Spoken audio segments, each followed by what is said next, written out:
안녕하세요. 혼자서 어린 아들 키우고 있는 30대 여자입니다.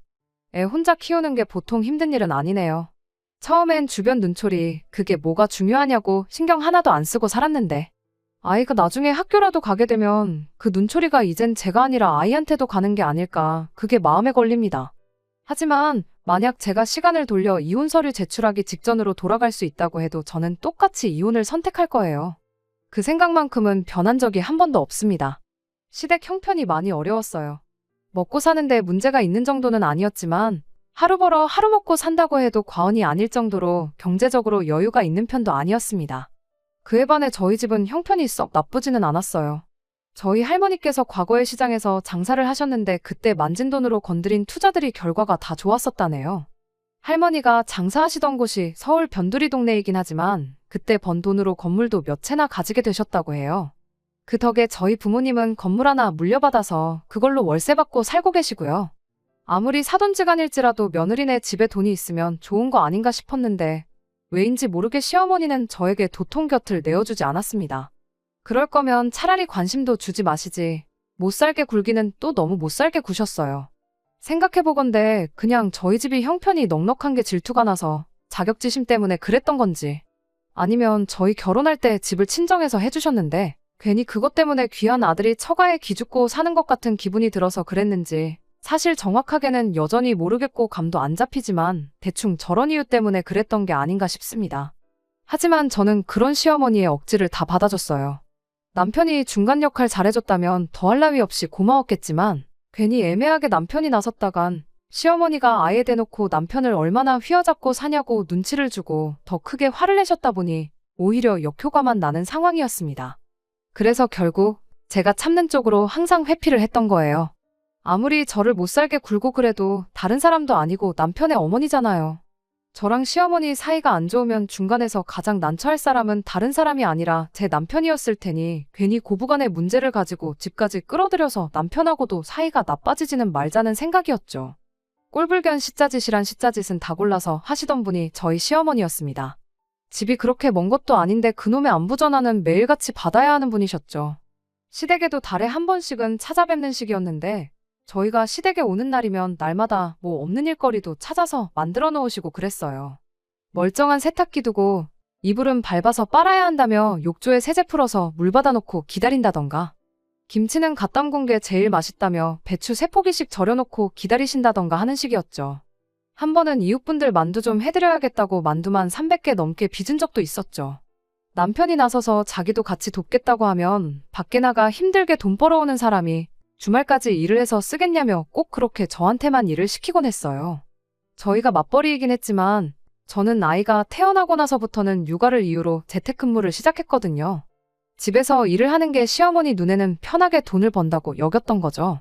물론 집에서 일하는 게 매일같이 회사 출퇴근하는 것과 비교하면 체력적으로는 조금 더 편한 건 사실입니다만 저는 아이 돌보면서 제 일까지 해야 했으니 따지고 보면 재택근무라고 해서 무조건 더 편한 게 아니었거든요.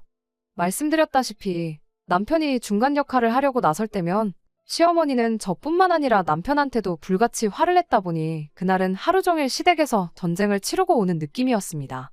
오히려 남편이 어중간하게 돕겠다고 나서면 나서는 대로 저는 더 피곤했고 분쟁만 더 커지는 시기라서 그냥 제가 혼자서 속으로 눌러 참고 견뎌냈어요. 그때 결혼 초반이기도 했고 시어머니도 저희 아이를 손주라고 엄청 이뻐해 주시긴 했었거든요. 아마도 그때가 결혼 생활 중 시어머니와 가장 가깝게 지내던 유일한 순간이었을 거예요. 아무튼 한 달 남짓밖에 안 되는 짧은 시간이었지만 시어머니와 잘 지냈었던 기억도 잠깐이나마 있었기에 저만 잘한다면 언젠가는 이런 시어머니와의 관계가 개선되리라 굳게 믿고 그렇게 하루하루 버티고 있었습니다. 하지만 날이 갈수록 상황은 악화되기만 했지 좋아지는 기색이 보이질 않았어요. 그나마 회사 때문에 혼자 나가 살던 신우가 이직을 이유로 시댁에 다시 들어와서 살게 되었는데 그나마 신우가 알게 모르게 제 편을 들어줘서 시집살이의 난이도가 조금씩 줄어드는 게 희망이라면 희망이었죠. 시어머니가 저한테 굳은 일을 시킬 때면 신우가 나서서 시어머니를 말려줬거든요. 나도 언젠가 결혼해서 남의 집 며느리가 될 텐데 시댁 올 때마다 시어머니가 이렇게 고생시킨다고 생각해보라며 일 시키는 시어머니를 뜯어말려주곤 했어요. 덕분에 시어머니가 준비하는 강제노동의 강도가 조금 줄어들기는 했습니다. 하지만 우리 시어머니를 누가 이기겠어요? 일의 강도가 약해졌을 뿐이지 저 올 때마다 온갖 귀찮은 일은 일대로 준비해서 다 저한테 시키고는 했습니다. 언젠간 나아지겠지라는 생각으로 몇 년을 버텼는데 남편이 나서도 신우가 나서도 나아지는 게 하나도 없었다 보니 저도 생각을 달리 하게 되었어요. 제가 이렇게까지 해서 시어머니와 잘 지내게 된다고 한들 얻는 게 뭐가 있겠나 싶었던 거죠. 자식들이 그렇게 말해도 그렇게 고집을 부리시는 분인데 제가 군소리 없이 시댁에서 시집살이를 견뎌낸다고 한들 나아질 관계였다면 진작에 나아졌겠지 싶더라고요. 그런 생각을 갖게 된 이후부터는 시어머니가 전화로 저한테 욕짓거리를 하던 말던 안부 연락도 손을 놓아버렸어요. 한 달에 한 번 시댁에 가던 것도 남편만 혼자 보내기 시작했고요. 저는 이따금씩 한 번 정도 같이 다녀올 생각이었습니다. 남들 하는 만큼만 하자 이런 생각이었죠. 그렇게 2달 정도 남편만 혼자 시댁에 보냈을까.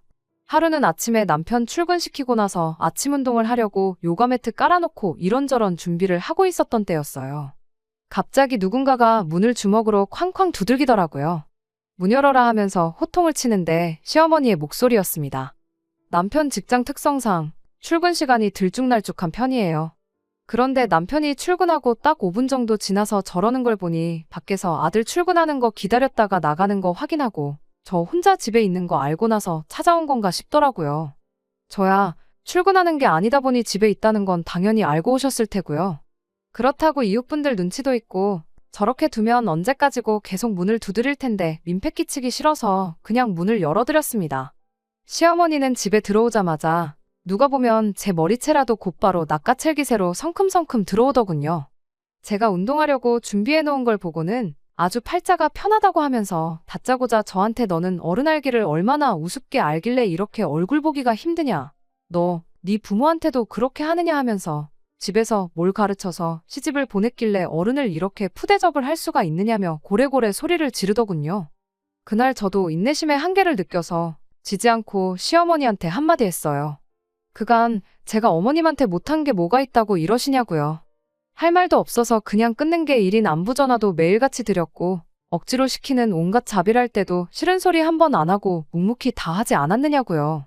시어머니는 뭐 며느리면 당연히 해야 할 도리를 가지고 유세를 떠냐며 바로 반박을 하더군요. 내 아들이 벌어오는 돈으로 편하게 일을 하고 있으면 마땅히 시댁에 해야 할 도리를 다 해야지 고마운 줄은 모르고 은혜를 웬수로 갚냐며 목에 핏대를 세우시는데 결국 치사하지만 저도 최후의 방법을 쓸 수밖에 없었습니다. 며느리 도리 이야기 한 번 잘 꺼내셨다고 저는 여태껏 잘하고 있다 생각했는데도 모자다 하시면 여기서 얼마나 더 잘해야 되는 건지 저는 모르겠다고 했습니다.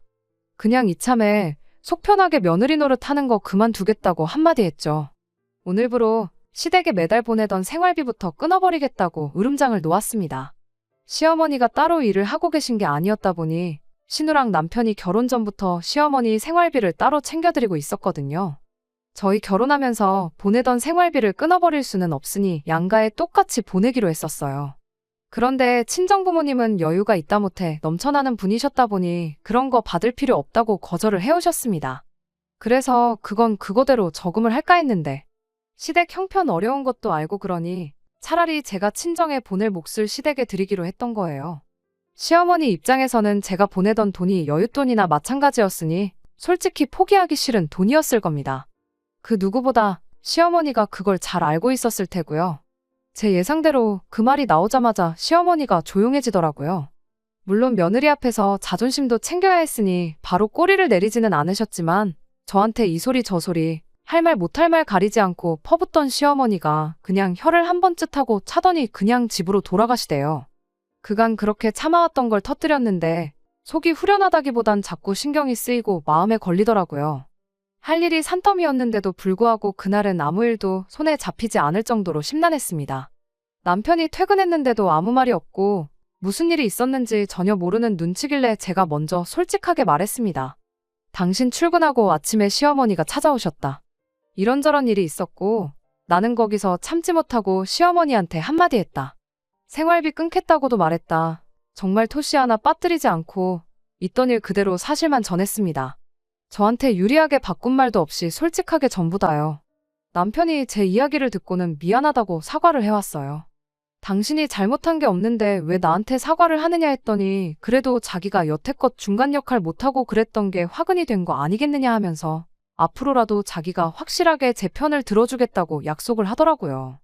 오히려 남편이 한술 더 떠서 시어머니가 적어도 본심은 저를 여전히 싫어할지라도 저한테 쓴소리 2번 다시 못하게 해야겠다며 당분간 자기가 보내주는 돈까지 같이 끊어보는 게 어떨까 하고 제안을 하더라고요. 남편도 저도 시어머니를 너무 쉽게 생각했던 게 불찰이라면 불찰이었을 거예요. 남편 딴에는 당장 제가 보내는 돈 끊는다고 하셨을 때 아무 말도 못하고 집에 가셨으니 자기가 보내는 것까지 합치면 그래도 저를 조금이라도 어렵게 생각하시지 않겠냐는 취지로 꺼냈던 말인데 오히려 시어머니는 남편한테 더 큰 소리를 치시더군요. 아주 여자에 미쳐가지고 낳아주고 키워준 부모도 몰라보고 돈으로 갑질을 한다고요. 부모 내치고 성공하는 자식 새끼들은 살아생전에 본 적이 없다고 어디 한번 니들끼리 지지고 볶고 잘 먹고 잘 살아보라며 아예 연을 끊자는 선언을 해오셨습니다. 예상 외의 반응에 남편이 많이 당황하기는 했지만 그래도 제 앞에서 남편으로서 아빠로서 가장 역할 중간 역할 이제 제대로 해내겠다고 다짐을 했던 게 있다 보니 남편도 시어머니 대응에 맞불을 놓았죠. 이 또한 길어봐야 한두 달이라 생각했고 시어머니도 한번 불편한 거 겪어보면 먼저 연락을 해오시지 않겠나 하는 생각이었습니다. 하지만 저희의 예상은 보기 좋게 빗나갔고 그렇게 거의 2년 가까이 시댁하고는 연을 끊고 살게 되었어요. 처음엔 저도 양심의 가책을 느꼈던 건지 신우 통해서 시어머니 용돈하시라고 돈 10만 원씩 몰래 챙겨드리고 했는데 신우도 중간에 껴서 입장이 난처해 보이고 어떻게 중재를 서려고 하는 움직임도 보이지 않았습니다. 그렇게 한 달, 2달 지나고 나니 또 언제 그랬냐는 듯 저를 신경 쓰이게 만들던 그 양심의 가책도 무뎌지기 시작했죠. 그 뒤로는 아예 신우랑도 연락을 할 일이 없었고요. 그나마 남편이 신우랑 연락 주고받으며 시댁 상황이 어떤지 시어머니는 어떤지 소식 정도만 전해들으며 살게 되었습니다. 그나마 있던 죄송스러운 마음도 무뎌진 건 별거 없었습니다. 정말 너무나도 평화로웠거든요.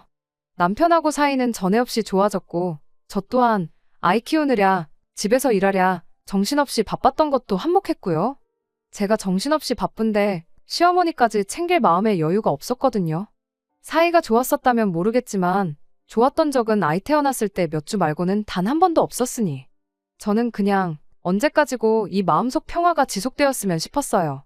그렇게 더할 나위 없이 만족스러운 삶을 살고 있던 어느 날이었습니다.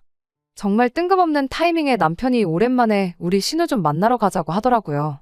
그 2년간 신우랑도 연락을 안 하고 지냈는데 갑자기 신우는 무슨 일이냐, 뭐 결혼이라도 한대냐 하고 물었더니 신우가 이번에 식당을 창업을 했는데 개업식 한다고 축하해주러 가자고 하더라고요. 시어머니는 저녁에 장사 시작할 때나 오신다고 그 전에 후딱 다녀오자는데 축하고 나발이고 저한테는 정말이지 듣던 중 뜬금없는 소리였어요. 신우가 무슨 재주로 갑자기 식당을 하나 싶었거든요. 요리라고는 라면밖에 끓일 줄 몰라서 시댁 들어오기 전까지는 배달비 때문에 식비가 많이 나가 걱정이라던 신우였거든요. 요리의 요자도 모르는 신우가 난데없이 식당을 창업했다는데 축하하는 마음보다 걱정이 앞섰습니다. 심지어 그때 당시가 끝물이긴 하지만 코로나 때문에 자영업자들 타격을 많이 보던 시기였었거든요. 뉴스에는 잘 나가던 자영업자들도 손님이 없어서 나가 떨어진다는 소식만 날마다 보도되던 시기였는데 무슨 생각으로 식당을 오픈했나 싶었죠. 그런데 또 문제는 거기서 끝이 아니었습니다. 시댁이 형편이 넉넉한 것도 아니고 그렇다고 신우가 직장 생활하면서 돈을 알뜰하게 모으는 스타일도 아니었거든요. 게다가 한 직장 우직하게 다니지 못하고 이게 마음에 안 든다. 저거 배우면 돈을 잘 번다더라 하면서 틈만 나면 이직하겠다고 멀쩡히 잘 다니고 있는 회사 그만두고 새 회사로 옮겨 다니던 신우였으니 더더욱이 무슨 돈이 있어서 창업을 했나 싶었어요. 아무리 당시에 나가 떨어지는 식당이 많고 상가에는 공실이 넘쳐난다고 하던 시기였지만 창업하는 게 돈이 한 푼 두 푼 드는 게 아니잖아요. 그거 다 빚내서 했을 텐데 또 대출은 아무나 받나요? 무슨 돈이 있어서 창업을 했나 싶었는데 남편이 대수롭지 않게 창업자금은 자기가 보증을 서주고 대출을 받아서 차렸다고 하는 겁니다. 그 말 듣자마자 반사적으로 남편한테 미쳤냐고 소리를 질렀습니다. 시어머니가 시자짓할 때 신우가 몇 번 제 편을 들어줬던 건 고마운 일이지만 그거 고맙다고 해서 저한테 상의 한마디 없이 신우 빚보증을 서줬다는 것부터 용서를 할 수가 없었어요. 물론 저한테 상의를 했었다고 해도 당연히 그렇게 하라고 하지도 않았을 테지만 적어도 저한테 물어라도 봤었다면 어떻게 친정 부모님 손을 빌리든 해서 다른 방법을 모색했을 거 아니냐고 한마디 했죠. 남편은 우리 살고 있는 이 집도 장인 장모님이 해주셨는데 내가 어떻게 또 장인 장모님 신세를 지겠느냐면서 자기가 옳은 결정을 내린 거니 신경 쓰지 말라고 하더라고요. 차라리 우리 모아놓은 돈을 그냥 줬으면 줬지 보증은 절대로 해선 안 되는 거 모르냐고. 시누이라서가 아니라 우리 친정에서 보증을 서달라고 했어도 당연히 거절하는 게 보증이라고 당신 제정신이냐고 몇 번을 더 따졌어요. 남편은 끝까지 저한테 걱정하지 말라면서 낙관적인 태도를 보이더군요. 코로나도 거의 끝물이지 않냐. 원래 그 자리가 한 달에 억대 매출을 올리던 자리였다더라 하면서 자리가 엄청 좋은 자리니 신우도 앞으로 떼돈 벌 일만 남았다고 걱정을 붙들어 매라는 겁니다. 물론 잘 되면야 좋은 거지만 그 근거 없는 확신이 더 무서웠어요. 한 달에 억대 매출을 올리던 자리였다면 왜 그 자리가 공실이 나 있던 건가 생각은 안 해본 건지. 생각한 대로 이루어지면 이 세상에 망하는 사람이 어디 있겠어요. 머릿속에서 희망회로만 잔뜩 굴리고 있으니 진짜 봐야 할 건 안 보고 잘 되겠지 하고 넋놓고 있는 꼴을 보니 정말 답답해 미치겠더라고요. 그리고 신우가 무슨 음식을 할 줄 안다고 식당을 하냐고 했더니 그건 걱정 말라면서 음식은 시어머니가 하기로 했다는 이야기까지 해주더라고요. 산 넘어 산처럼 들렸는데 남편은 어떻게든 저한테 자기가 굳게 믿고 있는 맹신을 저한테도 세뇌시키려고 안달이었습니다. 시어머니가 음식을 하고 신우가 경영을 한다는 소리에 정말 억장이 다 무너지는 기분이었어요. 제가 도무지 화를 풀지 않으니 그때 돼서 남편이 감정에 호소를 하기 시작했습니다. 하나뿐인 가족인데 어떻게 모른 척을 하냐고 하면서 지난 2년 동안 우리가 시댁의 생활비를 끊었던 걸 생각해보라더군요. 그동안 신우 혼자 벌어서 시어머니 모시고 산다고 엄청 고생이었다더라. 돈은 돈대로 생활비에 써야 하니 모이질 않고 있고 말은 안 했는데 신우가 처한 상황 때문에 결혼을 전제로 만나던 사람도 있었는데 결혼도 무산이 되었다더라 하면서요. 보증 하나 서줬을 뿐이지 신우가 대박내서 갚으면 끝나는 건데 가족이 되어서 응원은 해주질 못할 망정 개업하는 날부터 망하면 어떡하냐고 악담을 퍼붓고 있냐고. 네가 그러고도 한 가족이라도 할 수 있냐고 아주 눈에는 눈물까지 맺혀가며 열변을 토하는 겁니다.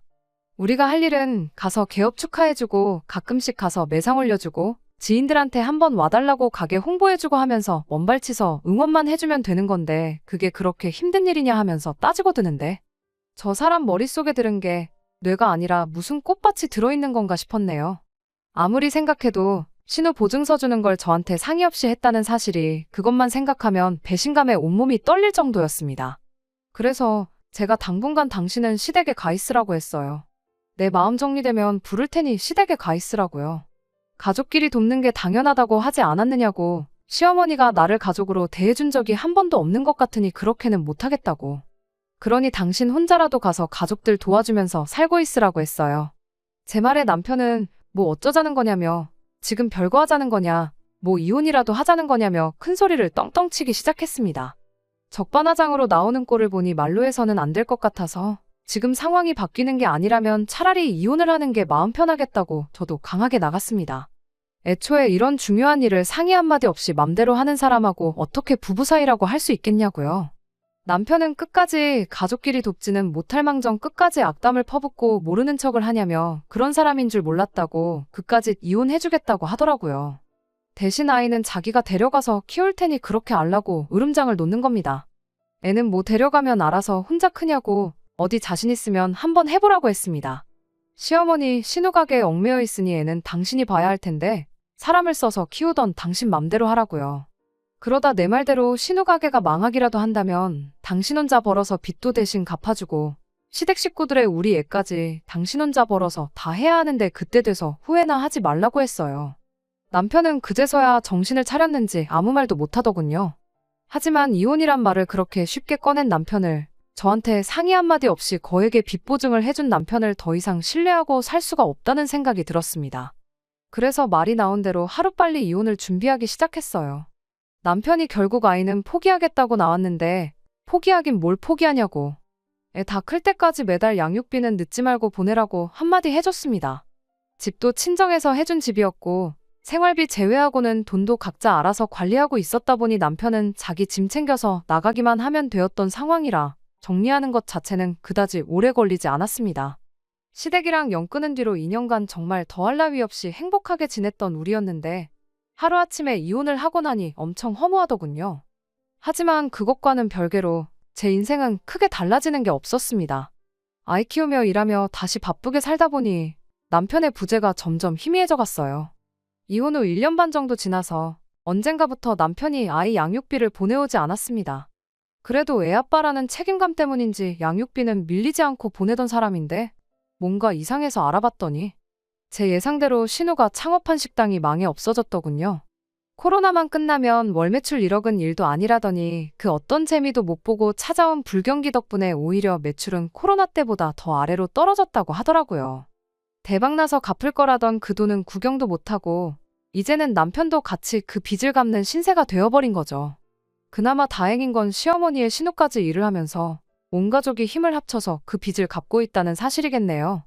한 가족 하더니 저 빼고 가족들끼리는 그런 끈끈한 의리가 있었나 봐요.